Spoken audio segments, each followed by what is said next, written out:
오빠 많이 아프시죠? 그녀의 손이 제 어깨를 천천히 쓰다듬어 내려올 때 저는 정말 숨이 멎는 줄 알았습니다. 60평생 앞만 보고 달려온 제 몸이 낯선 여자의 손길 한 번에 비겁하게 무너지더군요. 저기 정숙 씨, 지금 뭐 하시는 겁니까? 목소리가 볼품없이 떨려 나왔습니다. 당황해서 몸을 피하려 했지만 수십 년 화물차 운전으로 찌든 피로가 납덩이처럼 제 몸을 짓눌렀습니다. 아니, 어쩌면 제 마음이 그 포근함을 거부하지 못했던 걸지도 모릅니다. 안마해 드리는 거예요. 오빠 몸이 돌덩이처럼 뭉쳤네요. 얼마나 고단하게 사신 거예요. 희미한 조명 아래 비친 그녀의 얼굴은 53이라는 나이가 무색할 만큼 고왔습니다. 수수한 듯 하면서도 묘하게 사람을 홀리는 그 눈빛. 그녀의 손길은 능숙하게 제 어깨와 등을 타고 내려왔습니다. 저는 본능적으로 느꼈습니다. 이건 단순한 안마가 아니라는 걸요. 평생 타인처럼 살아온 아내에게선 단 한 번도 느껴보지 못한 내 존재를 통째로 위로받는 듯한 기적 같은 떨림이었습니다. 폭우 쏟아지는 광주 외곽의 낡은 여인숙. 인생의 끝자락에서 만난 이 위험한 온기. 저는 과연 이 손을 뿌리칠 수 있었을까요? 안녕하세요, 여러분. 오늘도 제 보잘것없는 인생 이야기를 들으러 와주셔서 감사합니다. 이야기 시작 전 구독과 좋아요 부탁드려요. 여러분이 어디에서 이 사연을 듣고 계시는지 댓글로 남겨주시면 그쪽 하늘을 향해 여러분의 가정에 복이 깃들길 간절히 기도드리겠습니다. 제 이름은 박상철, 올해로 62입니다. 전주에서 평생 화물차 운전대를 잡으며 자식 새끼들 먹여 살린 평범한 늙은이죠. 작년 이맘때쯤이었을 겁니다. 유난히 비가 억수같이 쏟아지던 어느 날 저녁이었죠. 전주 시내 외곽에서 짐을 내리고 잠시 쉬고 있는데 웬 낯선 사내 하나가 제 차 문을 급하게 두드리는 겁니다. 기사님, 제발 좀 도와주십시오. 지금 당장 광주까지 가야 하는데 차편이 도저히 없습니다. 40대 중반쯤 되어 보이는 그 사내는 온몸이 젖어 있었고 목소리에는 당장이라도 무슨 큰일이 날 것 같은 절박함이 묻어났습니다. 사실 비 오는 밤에, 그것도 내일 아침 일찍 전주에서 또 짐을 실어야 하는 제 입장에서 광주까지 가는 장거리 운행은 여간 부담스러운 일이 아니었습니다. 피곤하기도 했고 빗길 고속도로는 제 나이에 여간 눈이 필요한 게 아니거든요. 아이고, 손님. 제가 내일 새벽에 또 일이 있어서요. 다른 차를 좀 알아보시는 게. 제 거절이 끝나기도 전에 사내는 지갑을 열더니 빳빳한 신사임당 5장을 제 앞에 내밀었습니다. 기사님, 제 사정이 너무 급해서 그렇습니다. 광주시청 근처까지만 가주시면 이거 드리고 도착해서 25만 원 더 얹어드리겠습니다. 제발 좀 부탁드립니다. 순간 제 눈이 번쩍 뜨이더군요. 왕복 기름값을 빼고도 남는 장사였습니다. 평소 수입의 몇 배는 좋게 되는 돈이었죠.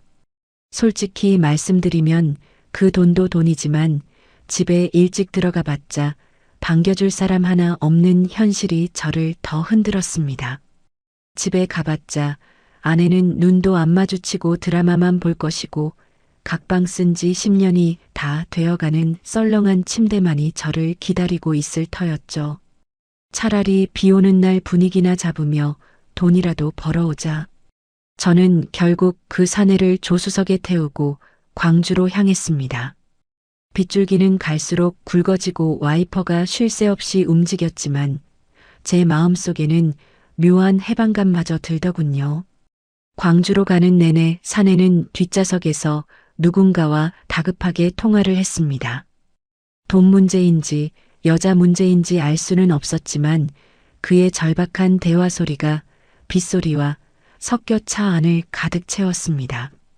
밤 11시가 훌쩍 넘은 시간, 마침내 광주 외곽의 한 한산한 도로에 그를 내려주었습니다. 사내는 약속대로 두둑한 수고비를 제 손에 쥐어주고는 빗속으로 도망치듯 사라졌습니다. 혼자 남겨진 차 안, 빗소리는 아까보다 더 거세져 지붕을 뚫을 듯 때려댔습니다. 자, 이제 다시 전주로 돌아가야 하는데. 그런데 이상한 일이었습니다.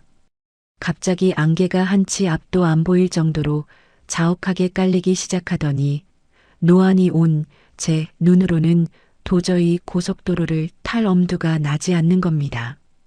빗길에 미끄러지기라도 하면 이 나이에 제 목숨 하나 부지하기 힘들겠다는 공포가 밀려왔습니다. 에라이, 오늘은 여기서 신세를 져야겠다. 저는 핸들을 돌려 가장 가까운 불빛을 찾아 들어갔습니다. 광주 시내까지 나가기엔 너무 지쳤고 그저 몸 뉘을 곳 하나면 충분했죠. 그때 제 눈에 들어온 것이 낡고 녹슨 간판의 목포 여인숙이었습니다. 광주 한복판에 웬 목포 여인숙인가 싶었지만 가물거리는 네온사인 불빛이 마치 저를 부르는 것 같았습니다. 주차장에 차를 대고 빗속을 뚫고 여인숙 현관을 밀고 들어갔습니다. 퀴퀴한 곰팡이 냄새와 오래된 나무 냄새가 섞인 공기가 저를 맞이하더군요. 계십니까? 하룻밤 묵고 가려고 하는데요. 카운터 안쪽에서 부스스한 모습의 주인 사내가 나타나 귀찮다는 듯 열쇠 하나를 툭 던졌습니다. 2층 끝방이라고 하더군요. 계단을 올라가며 저는 생각했습니다. 그래, 이 비가 그치고 나면 내일 아침 일찍 돌아가자. 가서 아내한테는 대충 둘러대면 되겠지. 하지만 저는 몰랐습니다. 그 낡은 여인숙의 문턱을 넘는 순간 제 60평생 가장 뜨겁고도 시린 하룻밤이 시작되리라는 것을요. 그리고 그곳에서 제 인생을 송두리째 흔들어 놓을 한 여인을 만나게 될 줄은 꿈에도 몰랐습니다. 저는 삐걱거리는 문을 열고 203호 안으로 발을 들였습니다. 눅눅한 이불과 희미한 전등 불빛. 그 적막한 방 안에서 저는 젖은 옷을 벗으며 한숨을 내쉬었습니다. 그런데 그때였습니다. 복도에서 조용한 발소리가 들리더니 제 방문을 똑똑 두드리는 소리가 들린 것은요. 누구세요? 제 물음에 돌아온 것은 가늘고 고운, 그러나 어딘지 모르게 서글픔이 배어있는 여자의 목소리였습니다. 주인 아주머니가 따뜻한 차 좀 내어드리라고 해서요. 실례해도 될까요? 그 목소리에 저는 저도 모르게 옷깃을 여미며 문을 열었습니다. 그리고 그곳에는 빗물에 젖은 제 마음을 단번에 녹여버릴 듯한 묘한 눈빛의 여인이 서 있었습니다. 여러분, 인생이라는 게 참 얄궂습니다.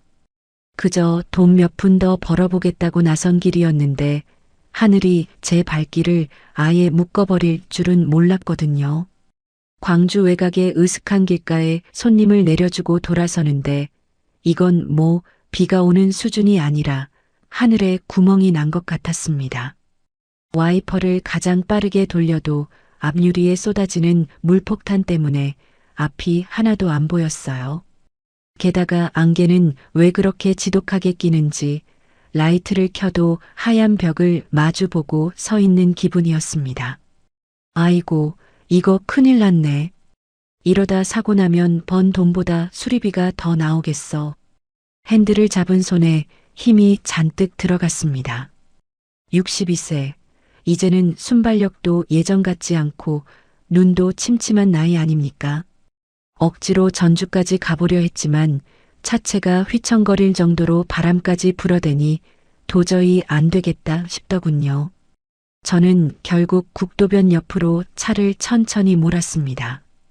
어디 불빛이라도 보이면 무조건 들어가서 쉬어야겠다는 생각뿐이었죠. 그때였습니다. 짙은 안개 너머로 붉은색 네온 사인이 깜빡거리는 게 보였습니다. 목포 여인숙. 간판의 목자는 아예 불이 꺼져서 포 여인숙처럼 보였고 그마저도 지직거리며 금방이라도 꺼질 듯 위태로웠습니다. 요즘 세상에 웬 여인숙인가 싶었지만 찬밥 더운 밥 가릴 처지가 아니었죠. 차를 세우고 빗속을 뚫고 뛰어들어갔습니다. 계십니까? 아이고, 비가 너무 많이 와서 그런데 방 하나 있습니까? 현관을 들어서자마자 훅 하고 끼쳐오는 건 눅눅한 곰팡이 냄새와 오래된 장판 냄새였습니다. 카운터라고 해봤자 사람 하나 겨우 앉을 만한 구멍이 뚫린 나무 벽이었는데 거기 앉아있던 주인 남자가 귀찮다는 듯 고개를 들더군요. 방 있어요. 하룻밤 3만 원입니다. 저는 지갑에서 젖은 10,000원짜리 3장을 꺼내 건넸습니다. 주인은 낡은 장부 옆에 놓인 플라스틱 열쇠 꾸러미 하나를 제 쪽으로 밀어주더군요. 2층 맨 끝방인 203호였습니다. 엘리베이터 같은 건 기대도 안 했지만 계단을 오를 때마다 삐걱, 삐걱하고 비명을 지르는 소리가 밤의 정막 속에 울려 퍼지는데 왠지 모르게 등 뒤가 서늘했습니다. 복도는 어두침침했고 천장에 매달린 형광등은 수명이 다했는지 깜빡거릴 때마다 기분 나쁜 전기 소리를 냈습니다. 203호 문을 열고 들어가니 예상대로였습니다. 누렇게 변색된 벽지, 구석에 놓인 낡은 브라운관 TV, 그리고 세탁한 지 한참은 된 것 같은 눅눅한 이불이 깔린 요한 채가 전부였습니다. 저는 일단 젖은 겉옷을 벗어 벽걸이에 대충 걸어두었습니다. 양말까지 다 젖어서 발이 퉁퉁 불어 있었죠. 화장실에 들어가 찬물로 대충 얼굴을 씻고 나오는데 창밖에서 들려오는 빗소리가 더 거세졌습니다. 차 마이너스하고 쏟아지는 그 소리가 마치 세상으로부터 저를 완전히 고립시키려는 것 같았어요. 침대도 없는 딱딱한 바닥에 눕자니 60 넘은 삭신이 여기저기 쑤셔왔습니다. 아이고 허리야. 소리가 절로 나오더군요. 집에 있는 아내 생각이 아주 잠깐 스쳐 지나갔습니다.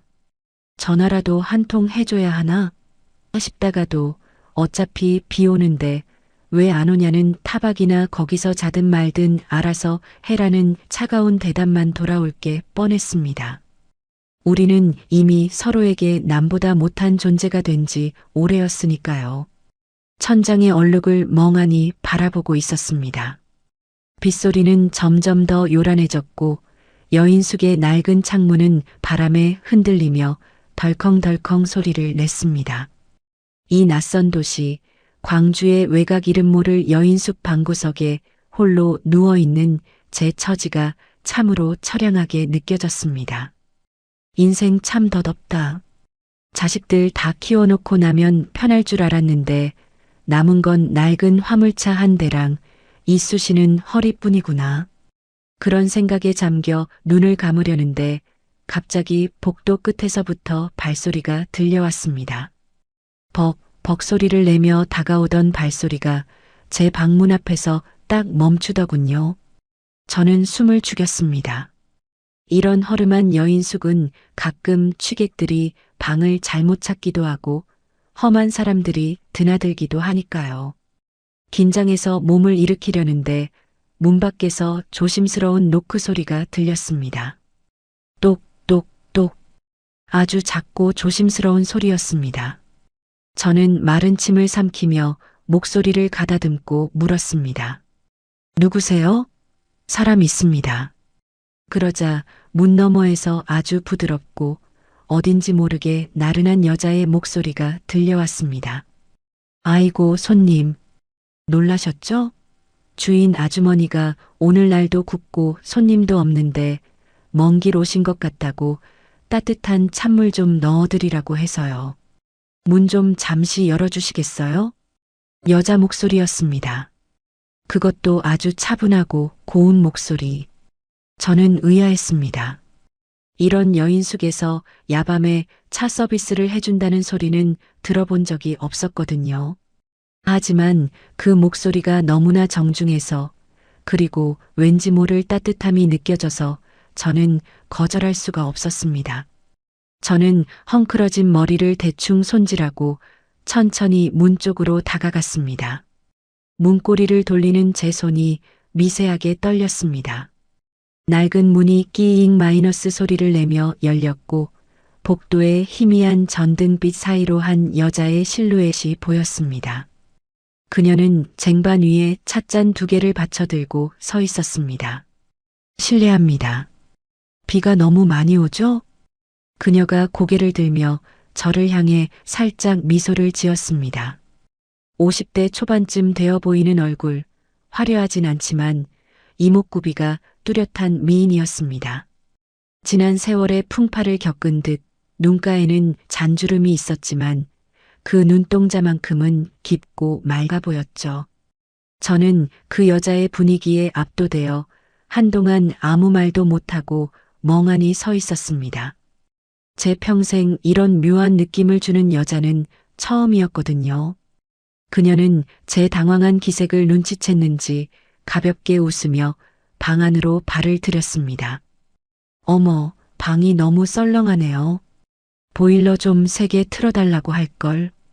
그녀가 방 안으로 들어오는 순간 빗물 냄새와 곰팡이 냄새로 가득했던 방 안에 은은한 분 냄새와 차향기가 번지기 시작했습니다. 그 향기에 취한 탓일까요? 아니면 낯선 곳에서의 외로움 때문이었을까요?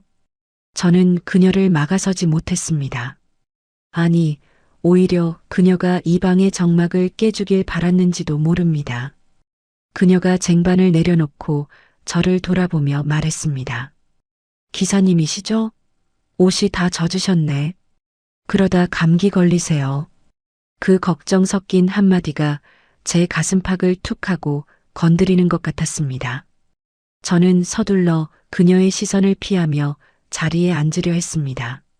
하지만 너무 긴장한 탓이었을까요? 아니면 낡은 여인숙의 문턱이 유난히 높았던 탓이었을까요? 급하게 몸을 돌리던 저는 그만 발을 헛디디고 말았습니다. 여러분, 사람이 살다 보면 참말로 설명하기 힘든 기운이라는 게 있지 않습니까? 203호 그 낡아 빠진 문이 열리고 그녀가 제 눈앞에 나타났을 때 저는 62년 평생 처음 느껴보는 묘한 기분에 사로잡혔습니다. 분명 여인숙 복도는 퀴퀴하고 어두컴컴했는데 문이 열리는 순간 어디선가 은은한 달빛이라도 스며든 것처럼 방 안 분위기가 확 바뀌더군요. 그녀는 양손으로 쟁반을 정성스럽게 받쳐들고 있었습니다. 모락모락 김이 올라오는 찻잔 2개가 놓여 있었죠. 실례하겠습니다. 그녀가 조용히 말을 건네며 방 안으로 들어오는데 제 코끝을 스치는 건 빗물 냄새도 여인숙의 곰팡이 냄새도 아니었습니다. 아주 연하게 풍기는 분 내음과 알싸한 생강차 향기였어요. 그 향기가 어찌나 포근하던지 긴장으로 뻣뻣하게 굳어있던 제 어깨가 저도 모르게 스르르 풀리는 것 같았습니다. 아이고 손님, 밖이 워낙 소란스러워서 제대로 쉬지도 못하셨죠? 주인 아주머니가 오늘 같은 날은 이런 따뜻한 거라도 마셔야 속이 안 상한다고 꼭 갖다 드리라네요. 그녀는 쟁반을 바닥에 내려놓으며 저를 올려다봤습니다. 아까 복도에서 얼핏 봤을 때보다 훨씬 더 고운 얼굴이었습니다. 나이는 한 53쯤 되었을까요? 눈가에 잡힌 주름조차 마치 정성껏 그려넣은 수묵화처럼 우아해 보였습니다. 요즘 젊은 사람들처럼 화려하게 꾸민 건 아니었지만 수수한 블라우스 차림에 정갈하게 묶어 올린 머리 모양이 참으로 단정했죠. 그런데 이상한 건 그녀의 눈빛이었습니다.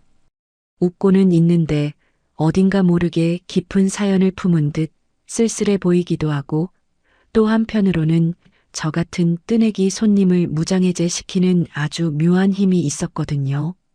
저는 당황해서 뒷걸음질을 쳤습니다. 아, 예. 고맙습니다. 근데 뭐 이런 걸 다. 제 목소리가 저도 모르게 헛기침 섞인 채로 떨려 나왔습니다. 사실 그렇잖아요. 어느 누가 비 쏟아지는 야밤에 그것도 이런 허름한 여인숙에서 생면부지 남자가 있는 방에 차를 들고 들어오겠습니까? 제 머릿속에서는 이게 말로만 듣던 그런 서비스인가 싶으면서도 그녀의 단아한 태도를 보면 그런 불결한 생각을 한 제 자신이 도리어 부끄러워지더군요. 그녀는 제 당황한 기색을 눈치챘는지 생긋 웃으며 찻잔 하나를 제 쪽으로 밀어주었습니다. 오빠라고 불러도 될까요? 기사님들은 다들 오빠 소리 듣는 거 좋아하시던데. 그 농담 섞인 오빠 소리에 저는 얼굴이 화끈 달아올랐습니다. 60 넘은 늙은이한테 오빠라니요. 아이고 무슨. 그냥 박씨라고 부르시던가 기사라고 부르세요. 제가 손사래를 치자 그녀는 소리내어 웃었습니다. 그 웃음소리가 빗소리를 뚫고 제 가슴속 빈 공간을 간지리는 것 같았습니다. 이 차 제가 직접 끓인 거예요. 생강이랑 대추를 푹 고아서 감기 기운 뚝 떨어질 겁니다. 자, 식기 전에 얼른 한 모금 하세요. 저는 홀린 듯이 찻잔을 들었습니다. 따뜻한 온기가 손바닥을 타고 전해지는데 왠지 모르게 눈시울이 시큰해지더군요. 전주집에서 아내와 살면서도 이런 대접 받아본 게 언제인지 기억조차 가물가물했습니다. 밥은 먹었냐, 차 한 잔 마셔라 하는 말 한마디가 그리워 밖으로만 돌던 세월이었는데 길 가다 우연히 들른 이 낯선 방에서 이름 모를 여인에게 이런 배려를 받다니요. 그녀는 제 앞에 조신하게 앉아 저를 가만히 바라봤습니다. 그 눈길이 참으로 따뜻하면서도 집요해서 저는 차를 마시는 내내 어디에 시선을 둬야 할지 몰라 애를 먹었습니다. 성함이 어떻게 되시는지 물어봐도 될까요?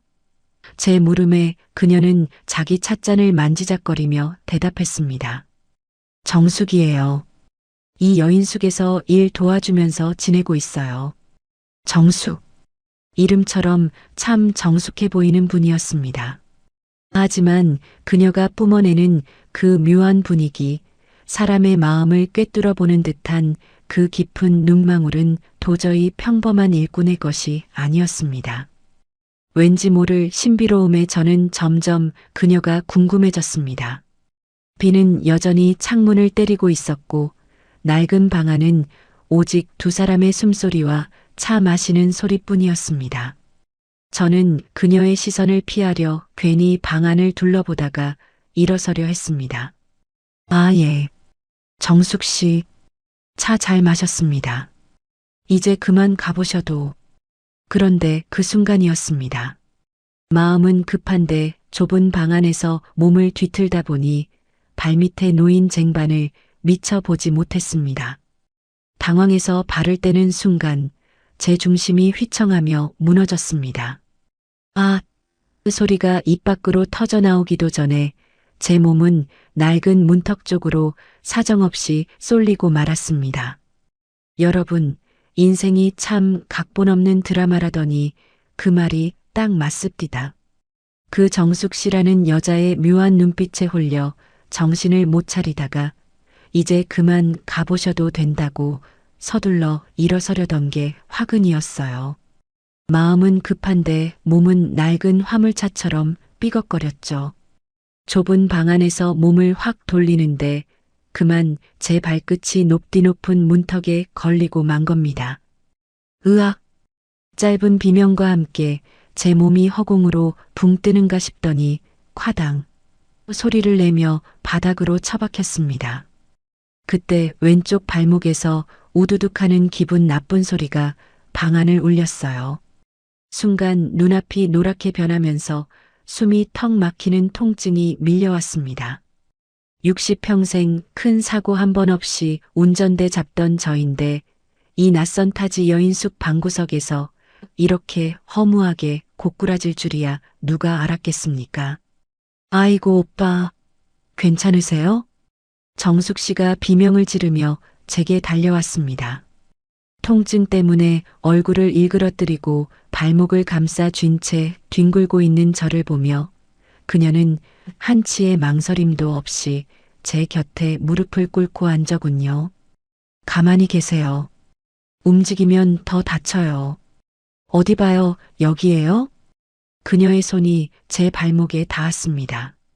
아까 차를 건네주던 그 고운 손이었는데 지금은 제법 힘이 실린 능숙한 손길이었습니다. 양말을 조심스럽게 벗겨내는데 발목이 벌써 벌겋게 부풀어 오르기 시작했더군요. 저는 아픔도 아픔이지만 처음 보는 여자 앞에서 발을 내놓고 있다는 민망함에 몸을 빼려 했습니다. 아, 저기. 정숙 씨, 괜찮습니다. 제가 금방 일어날게요. 별거 아닙니다. 별거 아니긴요. 뼈라도 상했으면 어쩌려고요. 오빠, 제 말 들으세요. 지금은 가만히 계시는 게 도와주는 거예요. 그녀의 목소리가 아까보다 훨씬 단호해졌습니다. 평소 집에서 아내한테는 들어본 적 없는 정말 나를 걱정해서 해주는 강단 있는 꾸지람이었죠. 그녀는 서둘러 방 밖으로 나가더니 잠시 후 하얀 수건에 싼 얼음 주머니와 압박 붕대를 챙겨 들어왔습니다. 이런 허름한 여인숙에 웬 얼음인가 싶었는데 나중에 알고 보니 식당 칸 냉동고를 다 뒤져서 가져왔다고 하더군요. 그녀는 제 다리를 자기 무릎 위에 조심스럽게 올렸습니다. 차우니까 조금만 참으세요. 차가운 얼음팩이 뜨겁게 달아오른 발목에 닿는 순간 치익 마이너스 소리가 날 것 같은 청량함과 함께 통증이 조금씩 가라앉기 시작했습니다. 정숙 씨는 제 곁에 앉아 하염없이 그 얼음 주머니를 고쳐대며 찜질을 해주었습니다. 시간이 얼마나 흘렀을까요? 창밖의 빗소리는 여전한데 방 안은 묘하게 평온해졌습니다. 제 발목을 정성스럽게 어루만지는 그녀의 손길은 단순한 간호가 아니었습니다. 30년 넘게 험한 길만 달리며 굳은 살 박인 제 못생긴 발을 그녀는 마치 귀한 보물이라도 다루듯 조심스럽고 따뜻하게 감싸주었습니다. 아프시죠? 조금만 더 있으면 붓기 가라앉을 거예요. 오늘 밤은 제가 옆에서 계속 봐드릴 테니까 걱정 마세요. 희미한 전등 불빛 아래서 제 발목을 정성껏 주무르는 그녀의 옆얼굴을 보는데 문득 가슴 한구석이 찡해졌습니다. 집에서는 제가 아프다고 해도 병원이나 가보지 그래요? 라며 TV 채널만 돌리던 아내의 뒷모습이 떠올랐거든요. 남보다 못한 남편 대접받으며 살아온 세월이 억울해서일까요? 아니면 이 여자의 손길이 너무나 따뜻해서일까요? 저는 저도 모르게 깊은 한숨을 내뱉었습니다. 통증이 가시자 그동안 꾹꾹 눌러 담아왔던 제 마음속 응어리들이 슬그머니 고개를 들기 시작한 겁니다. 정숙 씨는 제 한숨 소리를 들었는지 고개를 들어 저를 가만히 쳐다봤습니다. 그 눈빛이 마치 무슨 힘든 일이 그렇게 많으세요? 라고 묻는 것만 같았죠. 저는 찜질팩을 갈아주려 일어나는 그녀의 손을 저도 모르게 살짝 붙잡았습니다. 그리고 입술을 떼었습니다. 이 낯선 곳, 폭우 속에 갇힌 이 방에서라면 누구에게도 하지 못했던 제 속마음을 다 털어놓을 수 있을 것 같았거든요. 여러분, 참 이상한 일이지요.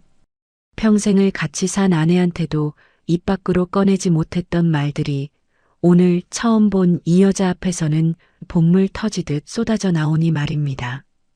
정숙 씨가 제 발목에 정성껏 얼음팩을 대주며 제 표정을 살피는데 그 따뜻한 눈길을 마주하고 있자니 가슴 속 깊은 곳에 쟁여두었던 묵은 먼지들이 한꺼번에 들썩거리는 기분이었습니다. 정숙 씨, 내가 참 한심해 보이죠? 이 나이 먹고 타지에 와서 길바닥에 나앉지도 못하고 발목이나 삐긋해서 여자 손에 발을 맡기고 있으니 제 씁쓸한 말투에 정숙 씨는 고개를 가로저으며 손길을 멈추지 않았습니다. 아니에요, 오빠. 사람이 살다 보면 예기치 못한 일도 생기는 법이죠. 마음 쓰지 마세요. 그 마음 쓰지 마라는 한마디가 어찌나 제 가슴을 후벼 파던지 저는 창밖의 빗소리를 배경 삼아 제 속을 다 개워내기 시작했습니다. 나 말이요. 전주집에서는 귀신처럼 삽니다. 자식들 다 키워서 시집 장가 보내고 나면 인생에 볕들 줄 알았는데 그게 아니더라고요. 어느 순간부터 아내하고는 밥상머리에서 마주 앉는 것도 어색해졌습니다. 한 집구석에 사는데도 각자 방에서 나오질 않아요. 밥도 그래요. 아내는 제가 밖에서 뭘 먹고 다니는지, 허리는 안 아픈지 묻지도 않아요. 그냥 제가 알아서 챙겨 먹거나 남은 반찬에 물 말아 먹는 게 일상입니다. 저는 정숙 씨의 무릎 위에 놓인 제 발을 내려다보며 말을 이었습니다. 우리 부부 각방 쓴 지가 벌써 10년이 다 되어 갑니다. 처음엔 제가 밤늦게 화물차 몰고 들어오니까 잠 깨우기 미안해서 시작한 일이었는데 그게 벽이 될 줄은 몰랐어요. 이제는 안방 문 앞에 서면 남의 집 문 앞에 선 것처럼 가슴이 답답합니다. 말 한마디 붙이려고 해도 아내의 차가운 눈빛을 보면 입이 딱 붙어버려요. 30년 넘게 고속도로 위에서 뼈 빠지게 고생하며 자식들 먹여 살리고 집 한 채 마련했건만 정작 그 집 안에서 나는 아무도 찾지 않는 섬이 되어버린 겁니다. 말을 하다 보니 목이 메어왔습니다. 58, 60을 넘기며 남자가 가장 외로울 때가 언제인 줄 아십니까? 밖에서 험한 꼴 당하고 들어왔을 때가 아니라 집안의 정막이 나를 집어삼키려 할 때입니다. 현관문을 열었을 때 아무도 반겨주지 않고 텔레비전 소리만 공허하게 울리는 그 거실에 앉아 있을 때의 비참함은 말로 다 못합니다. 정숙 씨는 모를 거예요. 내가 오늘 광주까지 내려온 것도 사실은 그 정막이 무서워서 도망치듯 나온 길이었소. 손님이 고액을 준다니까 덥석 물었지만 속으로는 오늘 밤은 그 숨막히는 집구석에 안 들어가도 되겠구나 싶어 내심 좋아했단 말입니다. 근데 이렇게 사고를 당하고 나니 나를 걱정해서 이렇게 차가운 얼음팩을 갈아주는 건 아내가 아니라 오늘 처음 본 정숙 씨네요. 이게 제 인생의 성적표인가 봅니다. 제 고백이 끝날 때쯤 방 안은 잠시 정막에 휩싸였습니다. 창밖의 빗소리는 여전히 거칠었지만 그 낡은 여인숙 방 안은 묘하게 따뜻한 온기가 감돌고 있었죠. 정숙 씨는 제 이야기를 다 듣고 나서도 한동안 제 발목을 천천히 문지르고 있었습니다. 그녀의 손길이 아까보다 더 부드러워진 것 같아 슬쩍 얼굴을 보니 앞불싸 그녀의 눈가에 이미 맑은 이슬이 맺혀 있는 게 아니겠습니까? 저는 당황해서 몸을 일으키려 했습니다. 아이고, 내가 괜한 소리를 해서 정숙 씨 마음을 무겁게 했나 보네. 미안합니다. 하지만 정숙 씨는 제 손을 가만히 누르며 자리에서 일어나지 못하게 했습니다. 그리고는 맺혀있던 눈물 한 방울을 툭 떨어뜨리며 그동안 숨겨왔던 본인의 이야기를 아주 조심스럽게 꺼내기 시작했습니다. 여러분, 제 쓸쓸한 처지를 다 듣고 난 정숙 씨가 고개를 떨구는데 그 가녀린 어깨가 파르르 떨리는 게 보였습니다. 저는 그저 제 팔자가 세상에서 제일 기구한 줄로만 알았는데 그녀의 입에서 흘러나오는 이야기는 제가 감히 상상도 못할 만큼 깊고 어두운 골짜기를 지나오고 있었더군요. 오빠는 집이라도 있고 돌아갈 가족이라도 있죠. 저는요, 돌아갈 곳도 저를 기다려줄 사람도 없는 사람이에요. 그녀는 제 발목에 대고 있던 얼음 주머니를 고쳐쥐며 먼 곳을 바라보는 듯한 눈빛으로 입을 뗐습니다. 정숙 씨는 원래 광주에서 제법 이름난 식당을 운영하던 당찬 여사장이었다고 합니다. 그런데 믿었던 남편이 문제였죠. 남편이라는 작자가 밖으로만 돌더니 결국 사기꾼들 꼬드김에 넘어가 집이며 식당이며 전 재산을 담보로 잡히고 야반도주를 해버렸답니다. 그날 아침을 잊지 못해요. 빨간 딱지가 온 집안에 붙고 평생 읽어온 식당 문에 쇠사슬이 채워지는데 세상이 노랗다 못해 새카맣게 변하더라고요. 남편은 연락 두절이고 빚쟁이들은 날마다 들이닥쳐서 제 머리채를 잡고 흔들었죠. 결국 자식들도 그 풍파를 못 견디고 뿔뿔이 흩어졌어요. 엄마가 미워서, 아빠가 원망스러워서 제 전화를 아예 차단해 버리더라고요. 그녀는 젖은 목소리로 말을 이었습니다. 지난 10년 세월 동안 정숙 씨는 이름도 모르는 전국의 식당 주방을 전전하며 설거지통에 손이 짓무르도록 일을 했다고 합니다. 잠잘 곳이 없어 찜질방을 전전하다가 이곳 목포 여인숙까지 흘러들어와 방 청소를 하고 손님들 차 뒤치다꺼리를 하며 하루하루 목숨을 부지하고 있었던 겁니다. 오빠, 저 이 예쁜 옷도 사실은 시장 구석에서 주워온 거예요. 남들 앞에서는 웃으며 따뜻한 차 한 잔 드세요 하지만 속은 이미 시커멓게 타서 재만 남았어요. 밤마다 이 낡은 방구석에 누워 있으면 빗소리가 꼭 빚쟁이들 고함 소리처럼 들려서 잠을 못 자요. 나도 한때는 누군가의 귀한 아내였고 토끼 같은 자식들의 엄마였는데 왜 내 인생만 이렇게 밑바닥으로 처박혔는지 억울해서 미칠 것 같은 밤이 한두 번이 아니었답니다. 그녀의 눈에서 굵은 눈물방울이 제 손등 위로 툭 떨어졌습니다. 그 눈물은 뜨거웠습니다. 아니, 뜨겁다 못해 제 심장을 지지는 것 같았어요. 화려한 화장 뒤에 숨겨진 그녀의 얼굴은 고단함 그 자체였습니다. 53세, 아직은 여자로서 사랑받고 싶고 예쁜 것만 보고 싶을 나이에 그녀는 낯선 남자들의 발이나 주무르며 인색한 월급에 매여 살고 있었던 겁니다. 저는요, 오늘 오빠가 이 문턱에서 넘어졌을 때 솔직히 말씀드리면 조금 기뻤어요. 누군가에게 도움이 될 수 있다는 게, 누군가를 간호하며 내 온기를 나눠줄 수 있다는 게 너무 오랜만이라서요. 저 참 나쁜 여자죠? 그녀가 억지로 미소를 지어 보이는데 그 모습이 어찌나 가련하던지 제 가슴이 찢어지는 것 같았습니다. 남편에게 배신당하고 세상에 버림받은 채 이 허름한 여인숙을 도피처 삼아 살아온 그녀의 세월이 제 굽이굽이 고속도로 인생과 닮아 보였습니다. 우리는 서로 다른 길을 달려왔지만 결국 외로움이라는 종착역에서 만난 가련한 영혼들이었던 겁니다. 저는 울먹이는 정숙 씨를 보며 더 이상 아무 말도 할 수 없었습니다. 제 쓸쓸한 노년은 그녀의 찢어진 삶에 비하면 배부른 투정 같았거든요. 저는 천천히 손을 뻗어 제 발목을 잡고 있던 그녀의 거칠고 마디 굵은 손 위에 제 손을 얹었습니다. 창밖의 빗소리는 이제 여인숙 건물을 통째로 삼킬 듯이 포효하고 있었고 방 안의 공기는 두 사람의 슬픈 고백으로 꽉 차서 숨이 막힐 지경이었습니다. 하지만 이상하게도 그 정막이 싫지 않았습니다.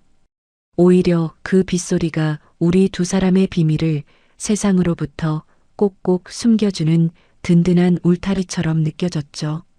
여러분, 낡은 여인숙 천장을 때리는 빗소리가 꼭 누군가 울부짖는 소리처럼 들릴 때가 있습니다. 정숙 씨의 기구한 삶을 다 듣고 나니 방 안을 가득 채운 그 소란스러운 빗소리가 오히려 우리 두 사람의 숨소리를 가려주는 안식처처럼 느껴지더군요. 저는 제 발목을 감싸 쥐고 있던 그녀의 손을 가만히 덮어 잡았습니다. 제 손은 평생 무거운 화물차 핸들을 돌리느라 마디마디가 굵어지고 굳은 살이 박인 투박한 손이었고 그녀의 손은 설거지물에 불고 고된 일에 치어보드라움이라곤 찾아볼 수 없는 거친 손이었습니다. 그런데 그 두 손이 맞닿는 순간 전기에 감전된 것처럼 찌릿한 무언가가 가슴을 관통했습니다. 정숙 씨, 우리가 참 닮았네요. 사는 모습은 달랐어도 가슴속에 구멍 하나씩 뻥 뚫어놓고 사는 건 똑같구려. 제 말에 정숙 씨가 고개를 들어 저를 바라봤습니다. 눈물로 얼룩진 그녀의 눈동자에 제 초라한 모습이 비치더군요. 그녀는 제 손을 피하지 않았습니다.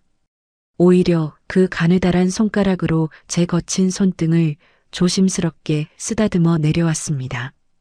그 손길이 어찌나 간절하고 부드러운지 저는 숨이 턱 막히는 것 같았습니다. 오빠, 저 여기 있으면서 수많은 사람을 봤어요. 다들 어디론가 바쁘게 가고 누군가를 만나러 가고. 그런데 저는 늘 제자리였죠. 이 좁은 방들을 치우면서 남들이 남기고 간 온기만 만지고 살았어요. 그런데 오늘 오빠가 털어놓은 그 쓸쓸한 이야기들이 꼭 제 얘기 같아서 가슴이 너무 아파요. 창밖은 이제 폭포수라도 쏟아지는지 콰하하는 소리가 방 안의 정막을 집어삼킬 듯 했습니다. 하지만 그 요란한 소음도 우리 두 사람 사이의 묘한 기류를 방해하지는 못했습니다. 우리는 서로의 손을 맞잡은 채 한동안 아무 말도 하지 않았습니다. 아니, 말이 필요 없었지요. 손바닥을 통해 전해지는 서로의 체온이 당신 참 고생 많았소. 당신 참 외로웠겠군요라는 100마디 말보다 더 깊게 파고들었으니까요. 집에 있는 아내는 단 한 번도 제 손을 이렇게 따뜻하게 잡아준 적이 없었습니다. 돈 벌어다 주는 기계처럼 저를 대했고 제가 밖에서 어떤 비바람을 맞고 오든 그저 무심했습니다. 그런데 오늘 처음 본 이 여자는 제 손등에 굳은 살을 만지며 진심으로 저를 가여워하고 있었습니다. 저 또한 그녀의 마디 굵은 손가락을 보며 이 여자가 버텨온 그 모진 세월을 안아주고 싶다는 강렬한 충동에 휩싸였습니다. 세상 천지에 우리 둘을 반겨줄 곳은 단 한 군데도 없는 것 같았습니다. 전주에도 이곳 광주에도 우리가 마음 편히 기댈 언덕은 없었죠. 오직 이 비바람 몰아치는 밤, 낡은 여인숙 203호실만이 세상에서 유일하게 허락된 우리만의 섬이었습니다. 정숙 씨, 나 평생 길 위에서만 살았는데 오늘처럼 이 길이 끝나지 않았으면 좋겠다고 생각한 적은 처음이요. 비가 영영 그치지 않아서 내가 전주로 돌아가지 못해도 괜찮을 것 같다는 미친 생각까지 드는구려. 제 진심 어린 고백에 정숙 씨의 눈동자가 흔들렸습니다. 그녀는 제 손을 잡은 힘을 조금 더 꽉 주었습니다. 그 떨림이 제 팔을 타고 심장까지 전달되더군요. 우리는 서로의 처지를 연민하다 못해 이제는 서로의 존재 자체가 구원처럼 느껴지기 시작했습니다. 정숙 씨가 천천히 제 쪽으로 몸을 기울였습니다. 그녀의 숨결에서 아까 마신 생강차의 알싸한 향과 그녀만의 은은한 채취가 섞여났습니다. 그 향기가 제 이성을 마비시키는 것 같았어요. 62년 인생, 이제 사랑 따위는 교과서에나 나오는 단어인 줄 알았는데 제 심장이 다시 무섭게 뛰기 시작한 겁니다. 빗소리는 더욱 거세졌고 희미한 전등 불빛 아래 정숙 씨의 얼굴이 그 어느 때보다 애틋하게 다가왔습니다. 우리는 서로의 눈 속에 담긴 그 깊은 고독을 확인하며 누가 먼저랄 것도 없이 서로의 온기를 더 갈구하게 되었습니다. 이 밤이 지나면 다시 각자의 차가운 현실로 돌아가야 한다는 것을 알기에 지금 이 순간에 맞잡은 손은 절박하다 못해 처절하기까지 했습니다. 여러분, 60이 넘은 나이에 가슴이 뛴다는 게 가당키나 한 일입니까? 저는 이미 제 심장이 그저 피나 돌리는 기계인 줄로만 알았습니다. 그런데 그 빗소리 요란한 방 안에서 제 손을 잡은 정숙 씨의 체온이 살을 타고 들어오는데 멈춰있던 제 영혼이 거칠게 요동치기 시작하더군요. 정숙 씨의 손이 제 어깨를 천천히 쓰다듬어 내려왔을 때 저는 정말 숨이 멎는 줄 알았습니다. 정숙 씨, 뭐 하시는 겁니까? 제 목소리가 볼품없이 떨렸습니다. 당황스러워서 몸을 일으키려 했지만 하루 종일 핸들을 잡느라 쌓인 피로와 아픈 발목 때문인지 몸이 제 마음대로 움직여주지 않았습니다. 아니, 어쩌면 제 마음 깊은 곳에서 그녀를 밀어내고 싶지 않았던 것일지도 모르겠습니다. 오빠 몸이 너무 많이 뭉쳤네요. 얼마나 고단하게 사신 거예요. 그녀가 낮게 속삭이며 웃었습니다. 희미한 전등 아래로 보이는 그녀의 얼굴은 53이라는 나이가 믿기지 않을 만큼 애틋했습니다. 그녀의 손길은 안마하듯 부드럽게 제 어깨와 등을 타고 내려왔고 저는 그 손길이 단순한 안마가 아니라는 걸 본능적으로 느끼고 있었습니다. 30년 넘게 고속도로를 달리며 굳어버린 제 마음이 그녀의 따뜻한 손바닥 아래서 마치 봄눈 녹듯 흘러내리고 있었으니까요. 나 같은 늙은이한테 왜 이렇게 잘해줍니까? 우리 오늘 처음 봤는데. 제 물음에 그녀는 잠시 손을 멈추고 제 눈을 가만히 들여다보았습니다. 오빠니까요. 나랑 닮은 외롭고 착한 사람이라서요. 그 말 한마디가 제 심장에 화살처럼 박혔습니다. 평생 기사님, 애비야, 여보 소리는 들었어도 한 명의 남자로 나와 닮은 사람으로 인정받은 건 정말 오랜만이었습니다. 우리는 누가 먼저랄 것도 없이 서로의 온기를 파고들었습니다. 창밖의 빗소리는 이제 세상의 모든 소음을 덮어버렸고 낡은 여인숙의 삐걱거리는 침대는 우리의 서러운 무게를 묵묵히 받아내고 있었습니다. 35년 결혼 생활 동안 의무와 습관처럼 나누던 그런 몸짓과는 달랐습니다. 이건 그동안 굶주려왔던 영혼들이 서로를 구걸하듯 채워주는 그런 간절한 몸부림이었습니다.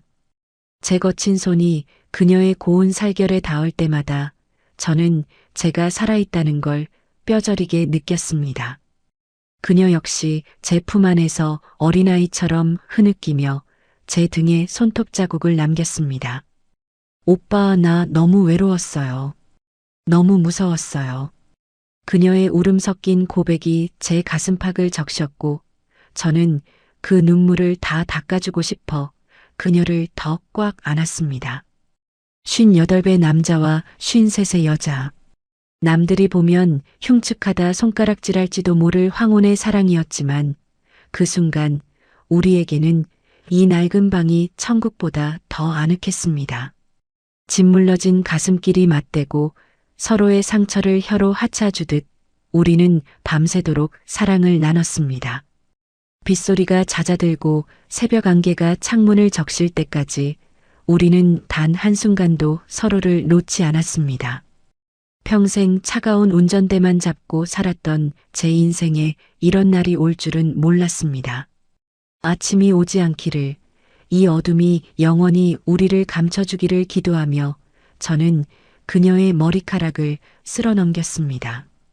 낡은 벽지 너머로 들리는 바람 소리조차 축복처럼 느껴지던 그야말로 기적 같은 하룻밤이었습니다. 하지만 시간은 야속하게도 새벽빛을 데려왔습니다. 희뿌연 안개 속에서 여인숙의 누런 벽지가 선명해질수록 어젯밤의 꿈결 같던 시간은 현실이라는 벽 앞에 서게 되었죠. 저는 잠든 그녀의 평온한 얼굴을 보며 제 인생을 건 중대한 결심을 굳히게 되었습니다. 이제 이 손을 놓으면 저는 다시 저 차가운 전주집의 섬으로 돌아가야 한다는 사실을 깨달았기 때문입니다. 여러분, 창밖으로 희뿌연 새벽 안개가 밀려 들어올 때쯤 저는 눈을 떴습니다. 낡은 여인숙의 천장은 여전히 얼룩덜룩했지만 제 옆에서 고운 숨소리를 내며 잠든 정숙 씨를 보니 어젯밤의 일이 꿈이 아니었음을 깨달았습니다. 평생 화물차 시트에서 쪽잠을 자며 맞이하던 아침과는 공기부터가 달랐어요. 가슴 한복판에 묵직한 돌덩이 대신 따뜻한 온기 하나가 들어앉아 있는 기분이었습니다. 제가 부스럭거리며 몸을 일으키자 정숙 씨도 눈을 떴습니다. 화장이 지워진 그녀의 민얼굴은 어젯밤보다 더 수척해 보였지만 저를 바라보는 그 맑은 눈동자만큼은 참으로 예뻤습니다. 그녀는 수줍은 듯 이불을 끌어올리며 작게 웃더군요. 그 미소를 보는데 제 마음속에서 무언가 탁하고 끊어지는 소리가 들렸습니다. 35년간 저를 옥죄어온 의무라는 이름의 사슬이 풀려나가는 소리였습니다. 정숙 씨, 나 이제 결심했소. 제 갑작스러운 말에 그녀의 눈동자가 흔들렸습니다. 저는 그녀의 거친 손을 두 손으로 꽉 맞잡았습니다. 나 전주 돌아가면 다 정리하겠소. 아내한테도 솔직하게 말하고 자식들한테도 내 인생 찾겠다고 선언할 거요. 그동안 나 죽은 듯이 살았소. 그런데 어젯밤 정숙 씨를 만나고 나서야 내가 살아있다는 걸 알았단 말이요. 나 같은 늙은이한테도 다시 봄이 올 수 있다는 걸 가르쳐 준 사람, 당신이 처음이요. 정숙 씨는 아무 말 없이 제 손을 바라보며 눈물만 뚝뚝 흘렸습니다. 그 눈물이 제 손등을 적시는데 그게 꼭 저를 붙잡는 간절한 부탁처럼 느껴지더군요. 저는 그녀의 눈물을 닦아주며 말을 이었습니다. 딱 한 달만 기다려 주시오. 집 정리하고 화물차 일도 좀 마무리하고 내가 진 건 별로 없지만 그래도 우리 둘이 작은 방 하나 얻어 살 정도는 마련해서 오겠소. 다시는 정숙 씨를 이런 허름한 여인 숙방에서 남의 방이나 치우며 살게 하지 않겠소. 내 인생의 마지막 종착역은 당신 옆이었으면 좋겠소. 제 고백은 절절하다 못해 처절했습니다. 이건 단순히 욕정에 눈이 먼 노인의 망령이 아니었습니다. 평생 타인을 위해 바쳐온 제 인생에서 처음으로 저 자신을 위해 내린 단 하나의 용기 있는 선택이었죠. 정숙 씨는 흐느끼며 제 품으로 파고들었습니다. 오빠, 정말 오실 거죠? 저 믿어도 되는 거죠? 전 이제 오빠 아니면 정말 기댈 곳이 없어요. 여기서 매일 빗소리 들으면서 오빠 기다릴게요. 오빠가 안 오시면 저 정말 죽을지도 몰라요. 그녀의 절박한 목소리가 제 가슴팍을 때렸습니다. 저는 그녀를 더 세게 끌어안으며 귓가에 속삭였습니다. 가겠소. 죽어도 오겠소. 한 달 뒤에 이 여인숙 문을 열고 들어오는 건 화물차 기사 박상철이 아니라 당신의 남자로 돌아오는 상철일 거요. 저는 옷을 챙겨 입고 방을 나섰습니다. 문 밖으로 나서기 전 마지막으로 그녀의 입술에 짧고 뜨거운 입맞춤을 남겼습니다. 그녀는 창문 너머로 제가 차에 올라타는 모습까지 지켜보며 손을 흔들어 주더군요. 안개가 자욱한 광주 외곽의 국도를 달리며 저는 핸들을 꽉 쥐었습니다. 어젯밤 다쳤던 발목이 조금 욱신거렸지만 마음만은 구름 위를 걷는 것 같았습니다. 전주로 향하는 길, 머릿속에는 오직 정숙 씨와 함께할 새 삶의 풍경만 가득했습니다. 작아도 볕이 잘 드는 방, 정숙 씨가 끓여주는 따뜻한 생강차, 그리고 더 이상 섬이 아닌 누군가의 남편으로 불릴 그날들. 저는 몇 번이고 다짐했습니다. 비겁해지지 말자. 박상철, 너도 이제 사람답게 한번 살아보자. 마침내 익숙한 전주 시내로 들어서고 우리 집 아파트 단지가 보이기 시작했습니다. 차를 세우고 올려다본 5층 우리 집 창문은 여느 때처럼 차갑고 무표정해 보였습니다. 하지만 저는 주먹을 불끈 쥐었습니다. 어젯밤의 그 뜨거운 약속을 가슴에 품고 저는 이제 제 인생의 거대한 폭풍 속으로 스스로 걸어 들어갈 준비를 마쳤습니다. 그런데 이상하죠. 현관문 번호키를 누르는 제 손가락이 아까 정숙 씨 앞에서 장담하던 기계는 어디 가고 자꾸만 바들바들 떨리기 시작하는 겁니다. 여러분, 광주에서 전주까지 돌아오는 길이 어찌나 짧게 느껴지던지요. 차 안에서는 금방이라도 사고를 칠 것처럼 기세등등했습니다. 이 지옥 같은 집구석을 나가서 정숙 씨와 새 출발을 하리라. 남은 인생은 오직 나 자신을 위해 불사르리라 하며 핸들을 두드렸죠. 그런데 막상 익숙한 우리 집 아파트 주차장에 차를 대고 나니 발목의 통증보다 더한 묵직한 무언가가 제 어깨를 짓누르기 시작했습니다. 현관문을 열자마자 저를 반긴 건 정숙 씨의 분내음이 아니라 찌개 냄새와 텔레비전 소리였습니다. 아내는 소파에 앉아 등을 돌린 채 드라마를 보고 있더군요. 제가 들어왔는데도 고개 한번 안 돌리고 툭 던지는 말이 고작 이겁니다. 비도 오는데 사고나 안 냈나 몰라. 밥은 먹었소? 그 무심한 말투, 30년을 들어온 그 건조한 목소리. 평소 같으면 그냥 그러려니 했을 그 한마디가 그날따라 왜 그렇게 제 가슴을 옥죄는지 모르겠습니다. 광주 여인숙에서의 그 뜨겁던 밤은 마치 다른 세상 이야기 같았습니다. 어제 정숙 씨와 나누었던 그 눈물겨운 약속들이 이 무표정한 아내의 등 뒤에서는 한낱 노인의 헛꿈처럼 느껴지기 시작한 겁니다.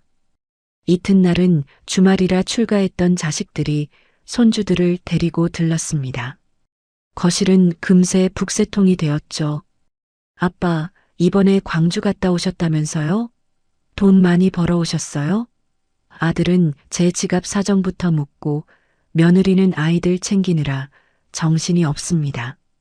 거실 한복판에서 아이들이 뛰어놀고 아내가 과일을 깎아내오는데 그 풍경이 너무나 평범하고 너무나 완성된 모습이라 제가 끼어들 틈이 없더군요. 여보, 나 사랑하는 사람이 생겼어. 우리 이제 그만합시다. 목구멍까지 차오른 이 말을 뱉으려 할 때마다 제 시야에는 식탁 위에 놓인 가족 사진이 들어왔습니다.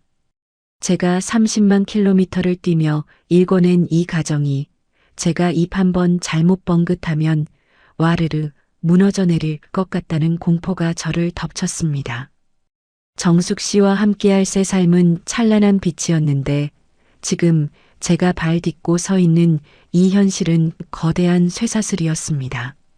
밤이 되어 아내와 각방으로 흩어지는데 문득 제 방 침대에 누워 있자니 정숙 씨의 목소리가 들리는 듯 했습니다. 오빠, 정말 오실 거죠? 그 애절한 떨림이 귀에 쟁쟁한데 정작 제 몸은 이 딱딱한 침대 위에 납덩이처럼 굳어 있었습니다. 비겁하게도 이런 생각이 들더군요. 그냥 하룻밤 꿈이었다고 치면 어떨까? 내가 이 나이에 무슨 이혼이고 무슨 새 출발인가. 자식들 볼 낯은 어떡하고 주변 사람들 손가락질은 어찌 견디나.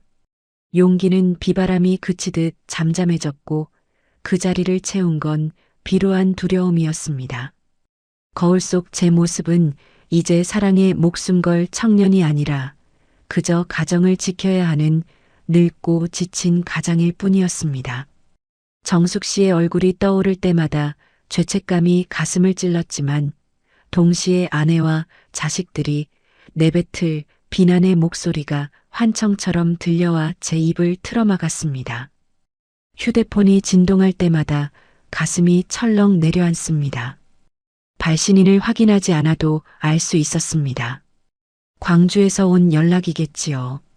하지만 저는 차마 화면을 들여다보지 못했습니다.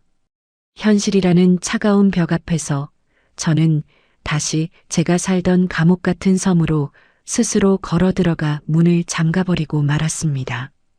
뜨거웠던 맹세는 식어버린 찬물처럼 차갑고 씁쓸하게 제 입안을 맴돌았습니다. 여러분, 세상에서 가장 무거운 게 뭔 줄 아십니까? 화물차에 실린 수십 톤의 철근일까요? 아니요. 제가 겪어보니 그건 바로 약속이라는 놈이었습니다. 특히나 제 목숨보다 소중하게 대접해주던 한 여자의 인생을 걸고 한 약속은 시간이 갈수록 제 숨통을 죄어오는 올가미가 되더군요. 광주를 떠나온 지 벌써 3주째였습니다. 제 주머니 속 휴대폰은 하루에도 몇 번씩 진동을 울려댔습니다. 화면을 보지 않아도 알 수 있었죠. 62로 시작되는 광주 번호, 혹은 저장하지 못한 그 낯선 번호, 정숙 씨였습니다. 하지만 저는 그 진동이 울릴 때마다 마치 뜨거운 불덩이라도 만진 사람처럼 휴대폰을 멀찍이 밀어놓았습니다. 전화를 받을 용기도, 그렇다고 못 가겠다고 말할 배짱도 없는, 저는 그저 비겁한 늙은이에 불과했습니다. 당신 요즘 왜 자꾸 멍하니 있어? 차 사고라도 냈어? 식탁 맞은편에서 아내가 툭 던지는 말에 심장이 덜컥 내려앉았습니다. 이혼이라는 두 글자를 입 밖으로 내뱉으려고 수만 번 다짐했는데 막상 무심하게 국밥을 떠먹는 아내의 얼굴을 보니 입술이 접착제로 붙인 듯 떨어지지 않았습니다. 30년 넘게 미우나 고우나 내 옆을 지킨 저 여자에게, 그리고 곧 손주 돌잔치를 앞둔 자식들에게 나 사랑 찾아 떠나련다라고 말하는 것이 제게는 세상 그 어떤 절벽에서 뛰어내리는 것보다 더 무섭고 두려운 일이었습니다. 결국 저는 침묵이라는 가장 비겁한 동굴 속으로 도망치기로 했습니다. 정숙 씨에게서 오는 문자를 읽지도 않고 삭제했습니다. 오빠 무슨 일 있으세요? 오빠 저 믿고 기다려도 되는 거죠? 전주 날씨는 어떤가요? 여긴 비가 오네요. 처음엔 애틋하던 그 글자들이 나중에는 저를 비난하는 화살이 되어 가슴에 박혔습니다. 약속한 한 달이 하루하루 다가올수록 저는 미칠 것 같았습니다. 밤마다 거실로 나와 소주를 들이켰죠. 박상철, 이 나쁜 놈아. 그 여자는 지금 짐 다 싸놓고 너만 기다리고 있을 텐데. 자책감이 밀려오다가도 다음날 아침 아빠, 이번 주말에 애들 데리고 갈게요라는 딸아이의 밝은 목소리를 들으면 어젯밤의 결심은 온데간데 없이 사라졌습니다. 저는 결국 가정을 지킨다는 핑계 뒤에 숨어 정숙 씨라는 한 사람의 영혼을 난도질하고 있었던 겁니다. 운전대를 잡고 고속도로를 달릴 때면 자꾸만 광주 쪽 이정표를 보게 됩니다. 당장이라도 차를 돌려 그 목포 여인숙으로 달려가 그녀를 안아주고 싶었습니다. 하지만 전주 톨게이트를 빠져나오는 순간 저는 다시 섬 같은 가장의 가면을 씁니다. 비겁함은 전염병처럼 제 온몸에 퍼졌습니다. 저는 정숙 씨의 전화를 아예 수신 차단해버렸습니다. 전화를 받지 않으면, 보지 않으면 그 일이 없었던 일이 될 거라 믿고 싶었던 모양입니다. 약속한 한 달째 되는 날, 광주에는 폭우가 내린다는 뉴스를 보았습니다. 그날 밤 저는 한잠도 자지 못했습니다.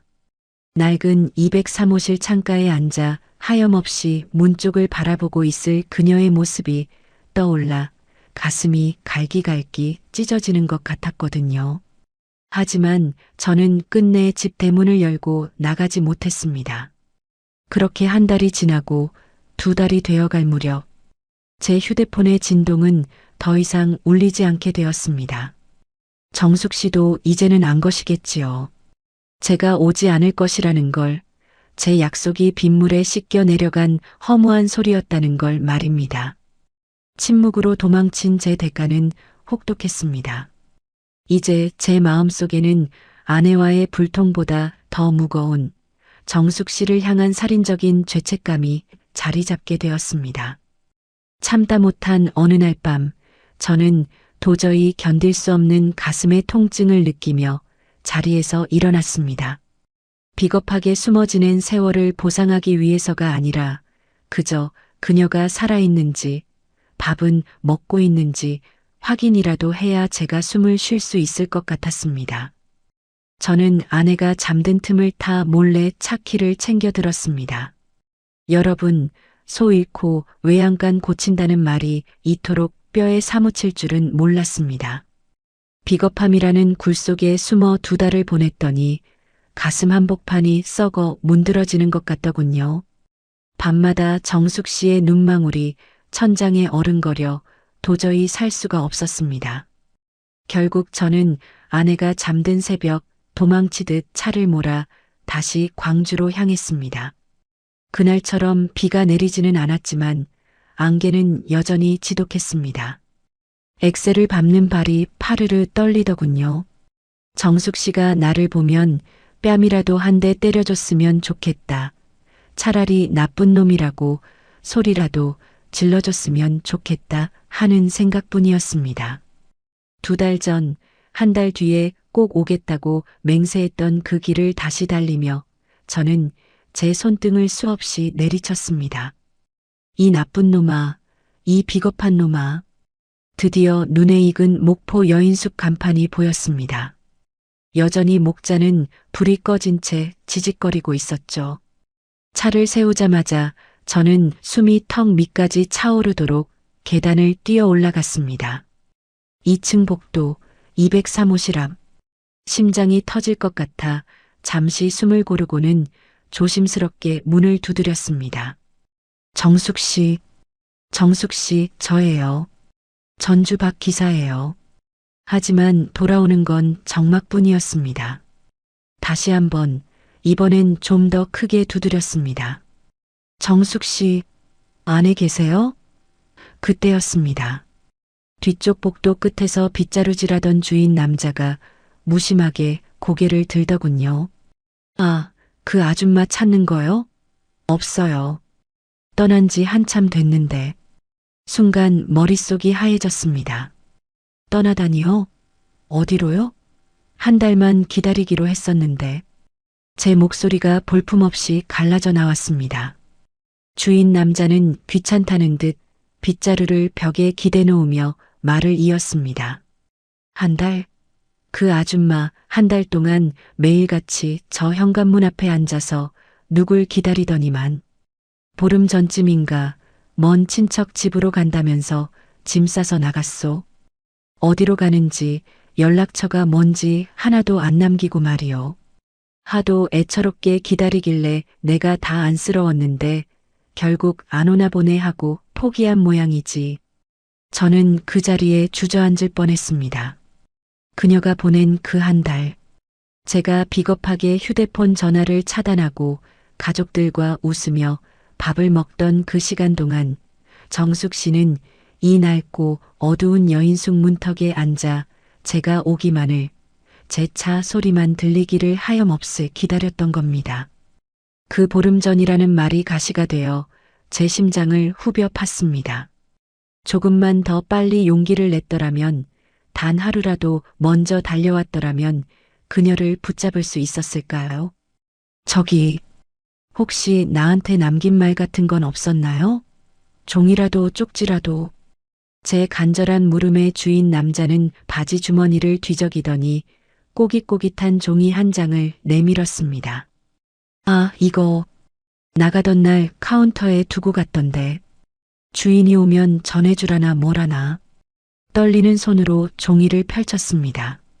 거기엔 정갈하지만 힘이 없는 글씨로 딱 한 줄이 적혀 있었습니다. 오빠, 비 오는 날 운전 조심하세요. 생강차 꼭 챙겨 드시고요. 원망 한마디 없었습니다. 왜 안 왔냐는 타박도, 나쁜 놈이라는 욕설도 없었습니다. 그저 끝까지 제 안부를 걱정하는 그 따뜻한 말 한마디가 저를 무너뜨렸습니다. 저는 그 종이를 가슴에 품고 텅 빈 203호실 문 앞에 기대어 한참을 울었습니다. 62세 사내의 눈물이 낡은 복도 바닥을 적셨지만 이미 버스는 떠났고 기회는 사라졌습니다. 방 안을 들여다보니 침구는 깨끗이 정리되어 있었고 그녀가 쓰던 분 내음은 이미 사라진 지 오래였습니다. 그녀는 제가 준 상처를 고스란히 안고 다시 그 기구한 삶의 파도 속으로 이름도 모른 채 휩쓸려 가버린 겁니다. 세상 어디에도 기댈 곳 없다던 그녀를, 제가 마지막 희망이라 믿었던 그녀를 저는 제 비겁함으로 다시 차가운 거리로 내몰았습니다. 여인숙을 나오는 제 발걸음은 납덩이를 매단 듯 무거웠습니다. 차에 올라타 핸들을 잡았지만 어디로 가야 할지 알 수 없었습니다. 전주로 돌아가는 길은 이제 지옥보다 더 고통스러울 것이 뻔했습니다. 백미러로 멀어지는 목포 여인숙을 보며 저는 제가 잃어버린 것이 단순히 하룻밤의 사랑이 아니라 제 인생 마지막 구원이었음을 깨달았습니다. 여러분, 사람이 죄를 지으면 지옥에 간다고들 하죠? 저는 지옥이 따로 있다고 생각하지 않습니다. 도저히 돌이킬 수 없는 후회를 안고 매일 똑같은 장소를 서성이며 제 가슴을 지식이는 것, 그게 바로 산채로 겪는 지옥이더군요.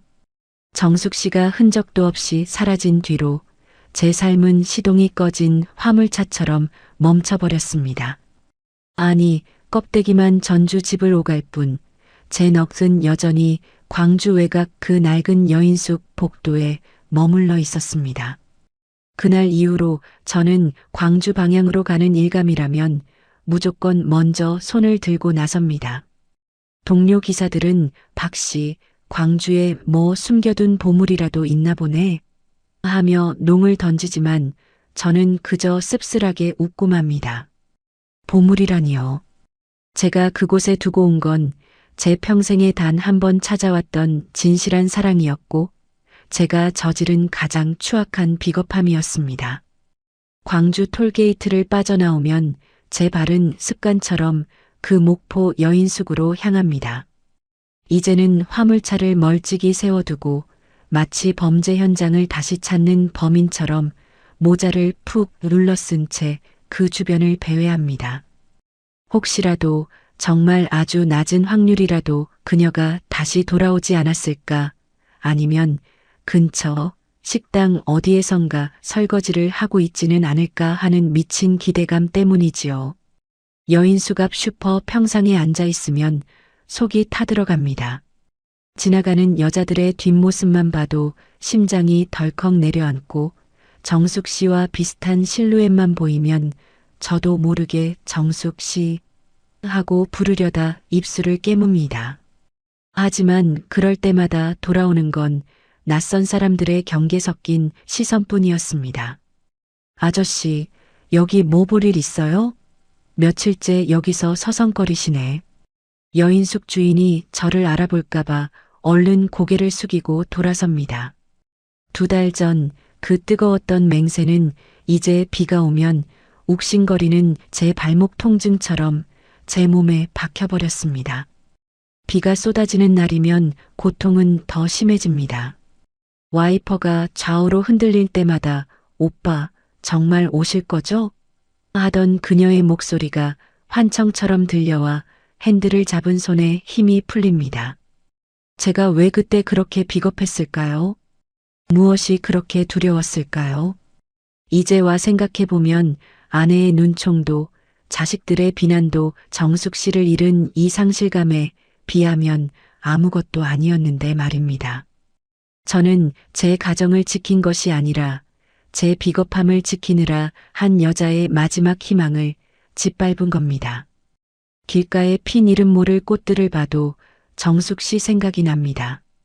화려하진 않아도 단아했던 그녀의 미소, 쟁반을 들고 들어오던 그 조심스러운 발소리, 이제는 다시는 만질 수 없는 그 거친 손마디가 그리워 저는 제 손등을 입술로 지그시 누르곤 합니다. 광주 국도변에 짙은 안개는 마치 제 속마음 같습니다. 한치 앞도 보이지 않고 어디로 가야 할지도 모르는 막막한 말입니다. 주변 사람들은 제가 나이 먹더니 감수성이 풍부해졌다고들 하지만 이건 감수성이 아니라 병입니다.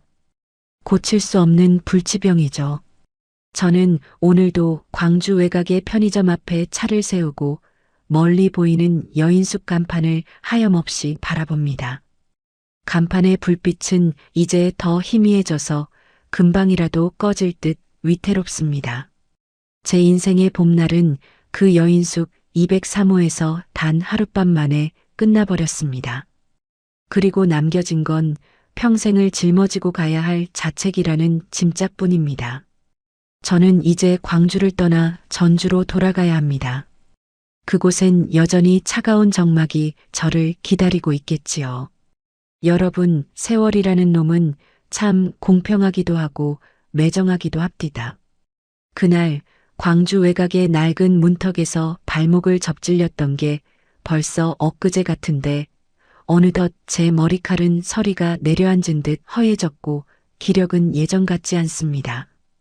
그때 제대로 다스리지 못한 발목은 비만 오면 어김없이 쿡쿡 쑤셔대서 이제는 지팡이 없이는 걷는 폼이 영 볼품없는 절뚝발이 노인이 되고 말았지요.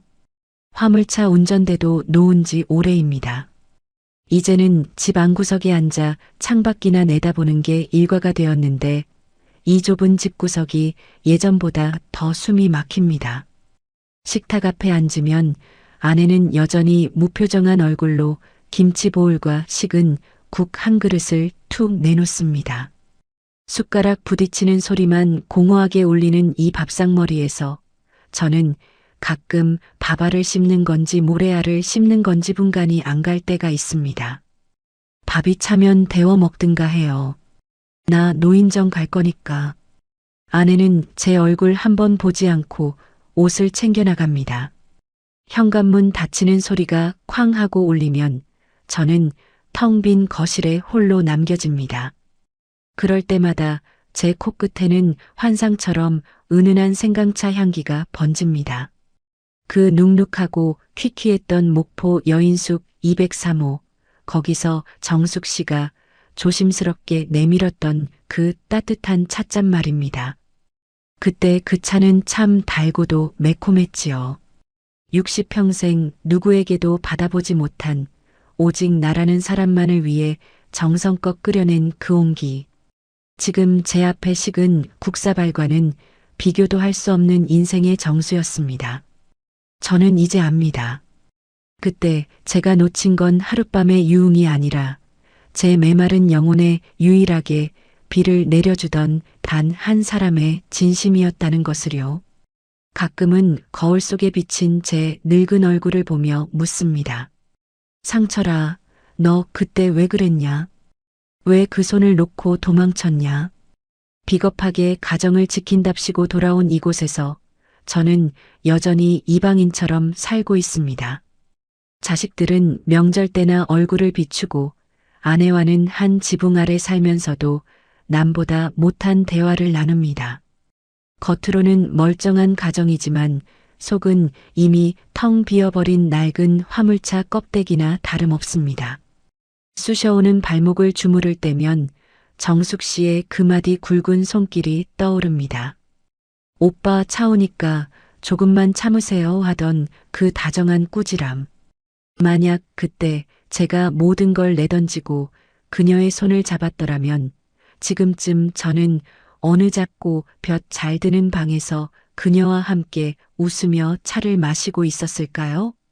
아니면 적어도 지금처럼 가슴속에 시퍼런 멍을 들인 채 살지는 않았을까요? 후회라는 건 참 즐기기도 합니다. 아무리 씻어내려 해도 지워지지 않는 기름때처럼 제 노년의 일상을 시커멓게 덮고 있습니다. 저는 이제 끓는 물 앞에 서서 직접 생강차를 우려보기도 합니다. 하지만 그 맛이 안 납니다. 그녀가 쟁반을 들고 들어오며 가져왔던 그 눈빛, 그 공기, 그 떨림이 없으니 그저 맹물에 설탕을 탄 듯 싱겁기만 합니다. 기력이 쇠해질수록 그리움은 오히려 더 선명해집니다. 이제는 그녀가 어디서 어떻게 늙어가고 있을지 아니면 벌써 고달픈 삶을 마감하고 편히 쉬고 있을지 알 길이 없습니다. 하지만 제 마음속 정숙 씨는 여전히 그 낡은 여인숙 방 안에서 찻잔을 든 채 저를 기다리고 있습니다. 제가 가지 못한 그 한 달 뒤의 약속 장소에 그녀를 영영 가두어 버린 것 같아 저는 오늘도 식어버린 밥상 앞에서 목이 메어 숟가락을 놓습니다. 해는 뉘엿뉘엿 지고 거실에는 다시 어둠이 내려앉습니다. 저는 지팡이를 짚고 일어나 느릿느릿 베란다로 향합니다. 저 멀리 남쪽 하늘, 광주가 있는 쪽을 바라보며 오늘도 저는 닿지 않을 말을 나직이 의조려 봅니다. 여러분, 기어이 마지막 이야기까지 왔네요. 제 굽이굽이 맺힌 속풀이를 들어주셔서 참 고맙습니다. 이제 저 박상철이도 인생이라는 긴 고속도로의 종착역에 거의 다다랐나 봅니다. 지팡이 없이는 집 앞 산책도 힘겨운 처지가 되고 보니 신기하게도 어제 일은 가물가물한데 그 옛날 폭우 쏟아지던 광주에서의 하룻밤은 눈앞에 TV 화면처럼 선명하기만 합니다. 오늘 밤은 전주 하늘도 참 맑네요. 하지만 저는 베란다 의자에 앉아 자꾸만 남쪽, 저 광주 하늘 쪽으로 눈길이 갑니다. 이제는 눈이 침침해서 별인지 가로등인지 분간도 잘 안 가지만 제 마음속엔 여전히 그날 밤 정숙 씨가 켜준 붉은 네온사인 같은 그리움이 반짝이고 있습니다. 정숙 씨, 거기선 잘 지내고 있소? 허공에 대고 나직이 물어봅니다. 대답 대신 찬 바람만 뺨을 스치고 지나가네요. 생각해보면 참 우스운 일이지요. 평생을 자식 뒷바라지하고 집 한 채 건사하느라 앞만 보고 달려왔는데 제 인생에서 가장 소중했던 순간을 꼽으라면 결국 그 허름한 여인숙에서 보낸 하룻밤뿐이니 말이요. 그 밤 우리는 서로의 거친 손을 맞잡고 섬이 아닌 사람으로 마주했었습니다. 제가 그때 비겁하지 않았더라면 지금 제 곁에는 이 차가운 정막 대신 정숙 씨의 온기가 남아 있었을까요? 아니면 그 또한 인생의 얄궂은 장난으로 또 다른 아픔이 되었을까요? 하지만 확실한 건 하나 있습니다. 저는 그날 밤 제 평생 처음이자 마지막으로 진짜 사랑이라는 걸 해봤다는 겁니다. 비록 지키지 못한 약속이 되어 제 가슴에 대못으로 박혔지만 그 대못조차도 제게는 그녀가 남긴 유일한 유산처럼 소중합니다. 인생 참 짧습니다. 60 넘으면 다 산 줄 알았는데 80이 가까워진 지금 보니 그때의 저는 아직 사랑을 몰랐던 청년이었나 봅니다. 약속을 어긴 비겁한 늙은이라고 저를 욕하셔도 달게 받겠습니다. 저 스스로도 매일 밤 저 자신을 벌하며 살고 있으니까요. 하지만 여러분, 혹시라도 여러분 인생에 정숙 씨 같은 사람이 나타난다면 저처럼 비겁하게 숨지는 마십시오. 현실이라는 벽이 아무리 높다 한들 평생을 따라다니는 후회라는 괴물보다는 낮을 테니까요. 이제 밤이 깊었네요. 광주의 밤하늘 어딘가에서 정숙 씨도 이별을 보고 있을까요? 아니면 이미 별이 되어 저를 내려다보며 오빠 참 바보같이 사셨네요 하고 웃고 있을까요? 저는 오늘도 식어버린 생강차 한 잔을 옆에 두고 지키지 못한 그날의 맹세를 안개처럼 흩날려 보냅니다. 제 긴 이야기는 여기서 끝이지만 제 그리움은 아마 숨이 멎는 그 순간까지 광주 외곽 국도변을 배회할 것 같습니다. 지금까지 시청해주신 모든 독자 여러분, 진심으로 감사드립니다. 상철의 서글픈 회한과 정숙의 애틋한 기다림이 여러분의 마음속에 작은 울림이 되었기를 바랍니다. 구독을 눌러주시면 상철의 또 다른 못다한 인생 이야기들을 가장 먼저 만나보실 수 있습니다. 이번 이야기가 가슴 뭉클하셨다면 좋아요로 응원해주세요. 알림 설정까지 해주시면 새로운 에피소드가 올라올 때 놓치지 않고 찾아뵙겠습니다. 여러분의 생각은 어떠신가요? 상철의 선택이 비겁했는지 아니면 어쩔 수 없는 현실이었는지 댓글로 자유롭게 의견을 나눠주세요. 여러분의 소중한 한마디가 작가에게는 큰 힘이 됩니다. 인생의 비바람 속에서도 여러분의 가슴 속엔 늘 따뜻한 생강차 한 잔 같은 온기가 머물길 기원합니다. 다음엔 더 깊고 진한 사람 사는 이야기로 찾아뵙겠습니다. 감사합니다.